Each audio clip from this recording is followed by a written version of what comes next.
मेरी बिटिया रानी तो राज करेगी। दोस्तों, मैं आपको एक ऐसी इमोशन स्टोरी सुनाने जा रही हूँ जो हर किसी को सुननी चाहिए। अगर आप एक पिता है तो अपनी बेटी के लिए सुने, अगर आप भाई है तो बहन के लिए, और अगर आप पति है तो अपनी पत्नी के लिए इमोशन स्टोरी जरूर सुने।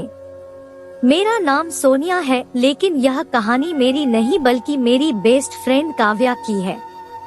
काव्या एक मिडिल क्लास फैमिली से है और काव्या बहुत ही चुलबुली थी। हम दोनों स्कूल में एक साथ पढ़ते थे। काव्या इतनी खूबसूरत थी कि मानो किसी फिल्म की हीरोइन हो। काव्या अपने घर अकेली बेटी थी और इसीलिए उसे बचपन से ही माँ बाप का खूब प्यार मिला था। एक बार मैं काव्या के घर पर थी तो उसकी माँ ने उसे डांटते हुए कहा, काव्या मन लगाकर पढ़ाई किया करो, नहीं तो इस बार भी परीक्षा में पास नहीं होगी। उसकी माँ ने इतना ही कहा था कि काव्या के पिता बोल पड़े कि तुम तो ऐसे ही परेशान होती हो, मैं अपनी बिटिया रानी के लिए सबसे अमीर लड़का ढूंढ लूंगा। मेरी बिटिया रानी तो राज करेगी राज। काव्या के पिता की बातों से लगता था कि वह उसकी शादी किसी बहुत बड़े घराने में करेंगे। मेरी बाकी पढ़ाई खत्म हो गई और मैं किसी दूसरे शहर चली गई। अब मेरी काव्या से बात नहीं होती थी, लेकिन मैंने कई बार उसके बारे में सोचा था।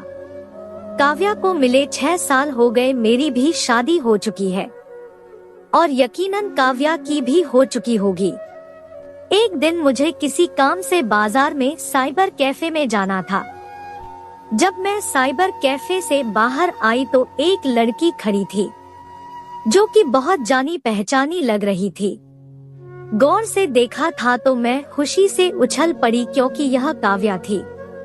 मैं उसके पास गई और उसे गले लगाया और उसका हालचाल पूछा। अभी मैं कुछ और पूछती, काव्या ने कहा कि मैं अपनी बेटी को स्कूल से लेने आई हूँ, उसकी छुट्टी का टाइम हो गया है, फिर कभी मिलूंगी तुमसे। मैंने मन ही मन सोचा हम दोनों बेस्ट फ्रेंड थे, लेकिन यह काव्या इतना अजीब तरह क्यों पेश आ रही है। पहले तो यह बहुत मस्त चुलबुली हुआ करती थी। मैं अगले दिन फिर उसी साइबर कैफे में काम से गई थी तो काव्या वहीं पर खड़ी थी। इस बार मैंने उसका हाथ पकड़ा और पास के कॉफी शॉप में ले गई और कहा, काव्या क्या हुआ तुम, मुझे तो बहुत उदास लग रही हो।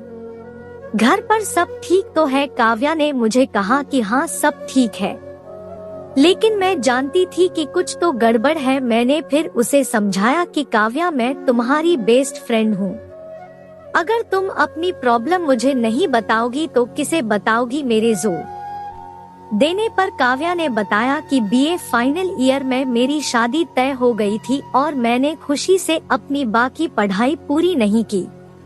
लड़की वालों ने झूठ बोला कि उनका खानदान बहुत अच्छा है और लड़का किसी बड़ी कंपनी में क्लर्क है, लेकिन शादी के बाद पता चला कि लड़का कोई छोटी मोटी नौकरी करता और सास ससुर तो बहुत ही ताने मारते थे। उन्होंने मोटे दहेज के लिए झूठ बोलकर शादी कर ली।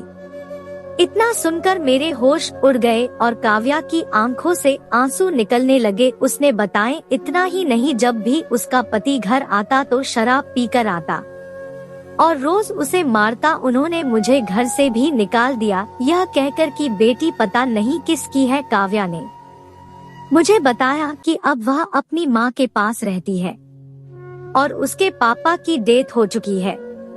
उसके पापा तो बिजनेस करते थे, वह भी अब बंद हो चुका है। काव्या की कहानी सुनकर तो मेरे पसीने छूट गए। दोस्तों, हर माँ बाप हमेशा यही कोशिश करते हैं कि उनकी बेटी की शादी किसी बड़े घर में हो और वह पूरी उम्र राज करे, लेकिन कई बार किस्मत को कुछ और ही मंजूर होता है।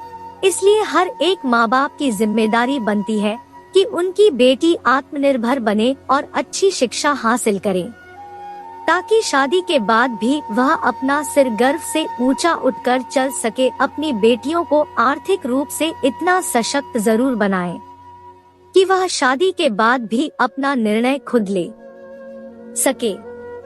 तो दोस्तों, यह कहानी आपको कैसी लगी? आप अपने कमेंट के द्वारा हमें अवश्य बताएं। ये कहानी पसंद आने पर लाइक और शेयर जरूर करें।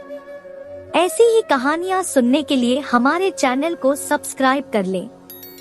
Thank you.